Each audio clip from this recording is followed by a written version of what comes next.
Selamat jumpa kembali Bapak Ibu Saudara sekalian. Baiklah, pada sesi kedua ini kita akan masuk kepada pembelajaran tentang teologi proper yang dilatar belakangi oleh apa yang saya sudah sampaikan pada sesi pertama. Ya, bagaimana manusia bisa mengenal Allah dalam kondisi atau dalam situasi manusia yang telah terpisah dengan Allah oleh karena manusia telah jatuh ke dalam dosa. Pada bagian pendahuluan di sesi pertama kita sudah melihat ya dasar pemikiran bagaimana kita dapat memahami tentang Allah. Nah, di sesi kedua ini kita akan lihat pertama definisi teologi proper. Ya, definisi dari teologi proper.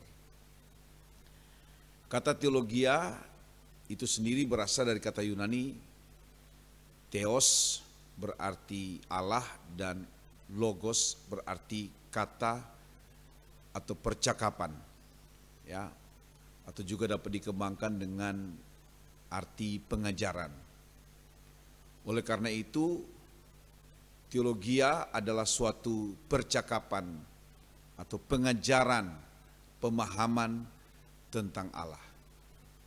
Pemahaman tentang Allah. Yang penjelasan tambahannya adalah menurut pandangan Alkitab dalam perspektif Alkitab. Ya, itu harus benar-benar dasar seperti yang saya sudah sampaikan pada sesi pertama. Nah, Bapak Ibu Saudara sekalian, teologi pada umumnya dimengerti sebagai istilah yang memiliki arti yang luas, ya, yaitu meliputi keseluruhan aspek kepercayaan Kristiani atau studi tentang Kristus, Roh Kudus, malaikat dan lain-lain. Itu semua bagian dari teologi. Ya, karena itu teologi dalam arti umum itu adalah studi tentang keseluruhan aspek kepercayaan Kristiani yang bersumber dari Alkitab. Ya, itu arti umum dari teologi. Karena itu pengkhususan pembelajaran tentang Allah itu diangkat dengan topik teologi proper. Ya, teologi proper, satu istilah yang menggambarkan tentang keutamaan dari teologi itu sendiri. Ya, karena itu disebut dengan teologi proper. Nah, Bapak Ibu Saudara sekalian, ada beberapa teolog yang memberi sumbangan pemikiran yang saya coba kutip, yang juga sebenarnya definisi-definisi yang mereka paparkan adalah pemahaman-pemahaman umum juga tentang siapakah Allah itu sendiri.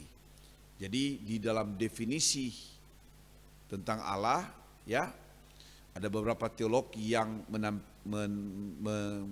menyampaikan pendapatnya yang saya sempat kutip. Yang pertama adalah A.H. Strong. Ya, dia berkata bahwa Allah adalah roh yang tak terbatas dan sempurna. Di dalam Dia segala sesuatu bersumber, terpelihara dan berakhir. Secara linguistik kita semua bisa memahami apa yang disampaikan oleh A.H. Strong, ya, bahwa memang dalam terang Alkitab Allah itu adalah roh yang tidak terbatas, yang unlimited, dan Dia sempurna. Di dalam Dia segala sesuatu bersumber, terpelihara dan berakhir.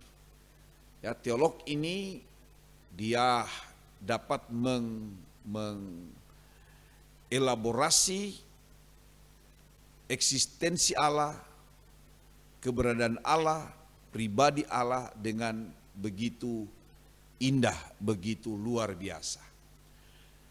Berikut saya kutip Herman Hoeksema, dia menyampaikan bahwa Allah adalah pribadi yang esa, tak terbagi, mutlak, rohani semata-mata, memiliki kesempurnaan yang tak terbatas, sepenuhnya imanen dalam seluruh dunia, namun pada hakikatnya transenden terhadap segala yang ada. Saya menggarisbawahi kalimat-kalimat terakhir dari Herman Hoeksema ini. Ya, bagian yang pertama yang disampaikan, Allah adalah pribadi yang esa, tak terbagi, mutlak, rohani, semata-mata, memiliki kesempurnaan yang tak terbatas.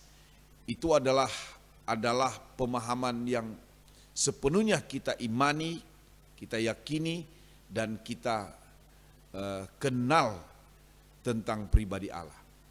Tetapi sedikit penjelasan ketika kalimat akhir, pendapat terakhir dari teolog ini ketika dia berkata bahwa Allah adalah pribadi yang sepenuhnya imanen dalam seluruh dunia. Ya. Apa artinya sepenuhnya imanen dalam seluruh dunia? Tentunya ini berkaitan dengan atribut Allah itu sendiri. Bahwa Dia adalah pribadi yang maha kuasa. Jadi Dia selalu, kapan saja, di mana saja Dia ada. Ya, Dia dekat. Di seluruh dunia Dia ada. Karena Dia adalah pribadi yang imanen. Namun pada hakikatnya transenden terhadap segala yang ada. Ya, pada hakikatnya adalah transenden karena dunia ini tidak mudah untuk menemukan Dia. Ya, dalam pemahaman umum tentang pengenalan manusia terhadap Allah, maka kita menemukan realita pencarian manusia yang begitu luar biasa terhadap pribadi Allah. Itu realitanya. Ya. Karena itu begitu banyak upaya manusia untuk bisa menemukan Allah. Itu yang dimaksud dengan pada hakikatnya Allah itu transenden. Dan memang saudara-saudara, seperti sesi pertama saya katakan, ya, dalam kaitannya dengan manusia, dengan hubungan Allah dengan manusia, maka ketika manusia jatuh ke dalam dosa, Allah telah memposisikan dirinya transenden. Tetapi di dalam kemahakuasaannya Allah itu mengontrol segala sesuatu. Dia imanen dalam seluruh dunia. Tapi dalam konteks pengenalan atau hubungan manusia dengan Allah, Allah itu transenden. Karena itu kita menemukan realita yang saya katakan tadi, upaya-upaya manusia untuk dapat menemukan Allah. Ya, upaya manusia untuk dapat menemukan Tuhan. Nah, pendapat yang menarik berikut, yang ketiga adalah dari J.O. Buswell. Dia menyampaikan bahwa Allah adalah roh, tidak terbatas, kekal, tidak berubah dalam dirinya, kebijaksanaannya, kuasanya, kekudusannya, keadilannya, kemurahannya, dan kebenarannya. Jadi ini sudah ada kaitannya dengan atribut moral dari Allah, penekanannya kepada sikap dan karakter Allah, ya, yang ditampilkan di dalam Alkitab. Tetapi sama seperti A.H. Strong, ya, dimulai dengan pendapat bahwa Allah itu adalah roh. Allah itu tidak kelihatan. Allah itu tidak dapat didekati semata-mata dengan inrah manusia. Ya.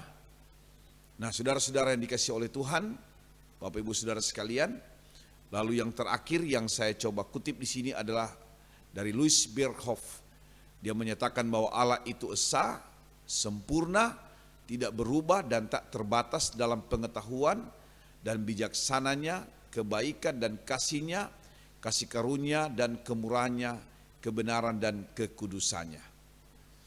Nah, dari definisi-definisi yang kita jumpai ini, saudara-saudara, maka kita bisa lihat di sini, ya, kita temukan di sini bahwa pada hakikatnya Allah itu adalah esa, dia tidak terbatas, dia adalah pribadi yang sempurna adanya, pribadi yang memiliki kapasitas yang tidak akan mungkin dapat ditelusuri, dipahami oleh manusia selain dia sendiri menyatakan dirinya kepada manusia. Nah, Bapak Ibu Saudara sekalian, pada bagian ini saya ingin kita memahami lebih dalam lagi, ya. Saya ingin memberi gambaran umum dulu sebelum kita masuk ke materi selanjutnya, ya. Materi selanjutnya, saya sudah sampaikan dalam perspektif Alkitab. Dalam perspektif Alkitab, ketika manusia jatuh ke dalam dosa, maka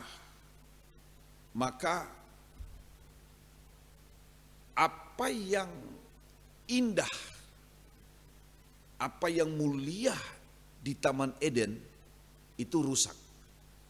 Dan esensi dari kehidupan Eden itu adalah hubungan, relasi, atau persekutuan, fellowship antara Allah dan manusia. Di beberapa kesempatan saya seringkali menyampaikan kepada jemaat, kepada para mahasiswa di Taman Eden, begitu indah persekutuan Allah dan manusia. Allah begitu dekat dengan manusia, bergaul dengan manusia. Manusia hidup dengan kuasa yang sangat luar biasa. Seluruh istilah yang berkaitan dengan kuasa, ya, yang digunakan di dalam Alkitab Perjanjian Baru, apakah itu exousia, dunamis, itu benar-benar dimiliki oleh manusia di Taman Eden, Adam dan Hawa, ya. Karena mereka bersekutu dengan Allah. Allah begitu dekat dengan manusia. Manusia itu hidup kudus di hadapan Tuhan. Hidup di dalam bingkai ilahi yang luar biasa. Tetapi saudara-saudara, ketika manusia jatuh ke dalam dosa, maka yang terjadi kemudian adalah hubungan ini mengalami kerusakan yang amat fatal. Ya, Allah mundur dari manusia. Allah terpisah dari manusia. Istilah dari Thierry Henry, ya, Allah memposisikan dirinya Deus absconditus. Artinya Allah itu tersembunyi dari manusia. Allah itu transenden dari manusia. Padahal saudara-saudara, kita tahu bersama bahwa hakikat hubungan antara Allah dan manusia itu tidak bisa terpisah dari Allah. Ya, manusia sesungguhnya tidak bisa terpisah dengan Allah. Kenapa? Karena manusia itu adalah ciptaan Allah yang termulia. Kenapa disebut termulia?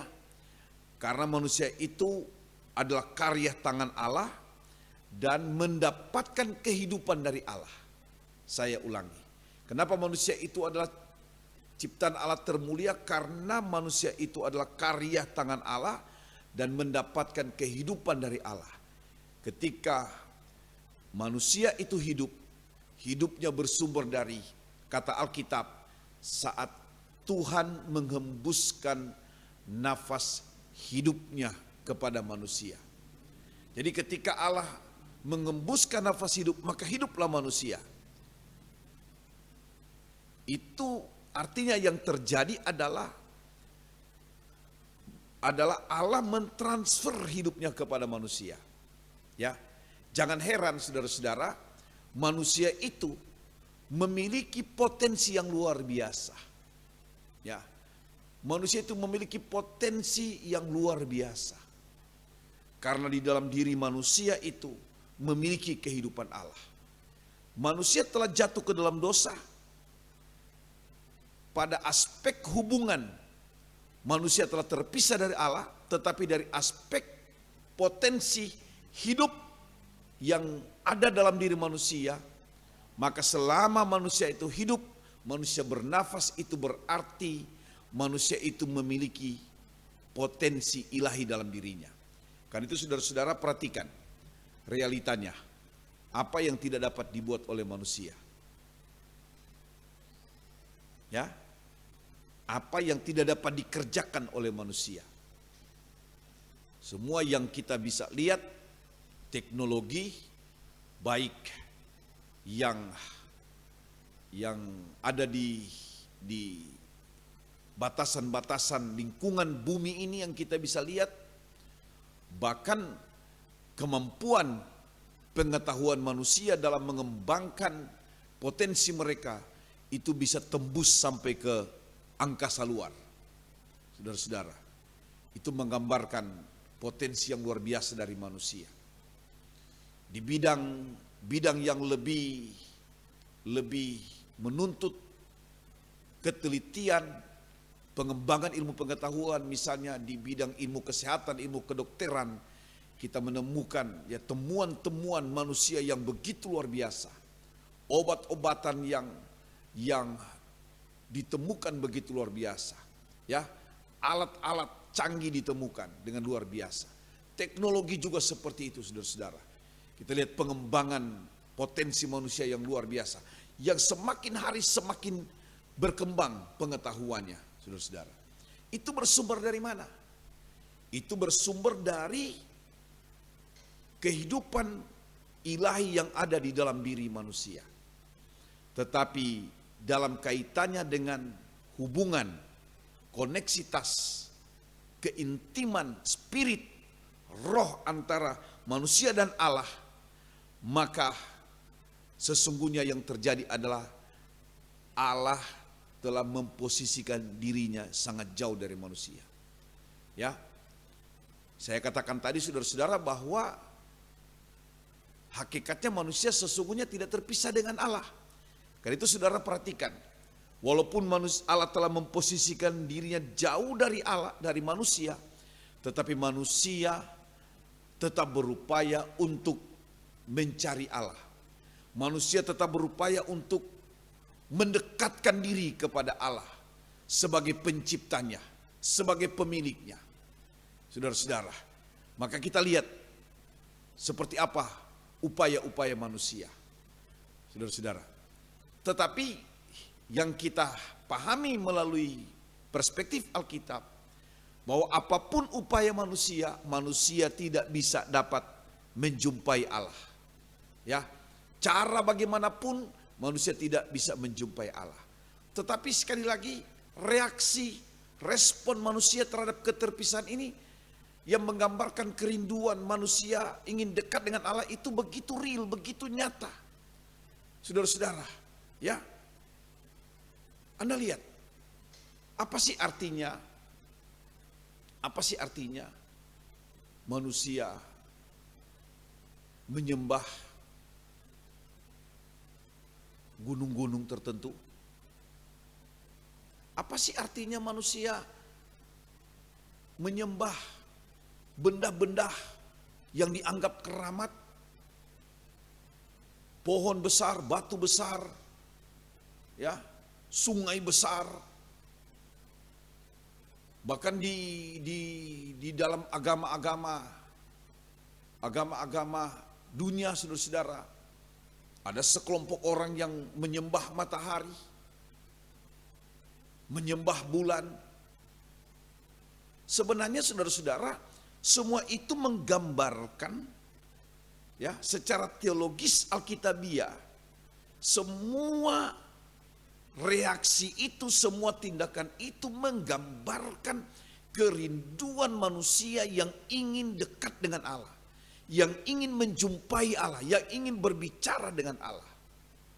Saudara-saudara, ya, bahkan kita tahu saudara-saudara, ada yang reaksinya sampai begitu ekstrim. Saya katakan ekstrim kenapa? Saudara bayangkan, ada batu besar dipahat begitu rupa dengan bentuk menurut si ahli pahat itu, gambar yang diberikan. Setelah dipahat dan terbentuklah menurut apa yang mereka yakini sebagai dewa mereka, bentuk dari dewa mereka. Setelah dibentuk, mereka datang untuk menyembah batu itu. Mereka datang untuk membawa persembahan di batu itu. Saudara bayangkan, ya, betapa hausnya manusia kepada Allah. Betapa inginnya manusia dekat dengan Allah. Saudara-saudara. Nah, ini adalah gambaran dari hubungan manusia. Nah, kalau saudara-saudara hubungan manusia dengan Allah, kalau saudara ikuti apa yang saya jelaskan tadi, maka pertanyaan krusialnya otomatis akan muncul. Ya. Kalau begitu, bagaimana manusia dapat mengenal Allah? Bagaimana manusia dapat mengenal Allah? Saya mau tegaskan pada sesi ini, di mata kuliah teologi proper ini, bahwa segala upaya manusia apapun caranya, menggunakan agama sekalipun, menggunakan ritual-ritual apapun, tidak dapat membuat manusia menemukan Allah. Karena tempat Allah, posisi Allah sangat jauh dan tersembunyi dari manusia. Satu-satunya cara manusia dapat mengenal Allah adalah Allah sendiri yang memperkenalkan dirinya kepada manusia. Sekali lagi, Allah sendiri yang memperkenalkan dirinya kepada manusia. Bagaimana cara Allah memperkenalkan dirinya kepada manusia? Bagaimana Allah menyatakan dirinya kepada manusia? Kita akan ikuti pada sesi yang ketiga. Tuhan memberkati kita sekalian. Haleluya, haleluya. Puji Tuhan.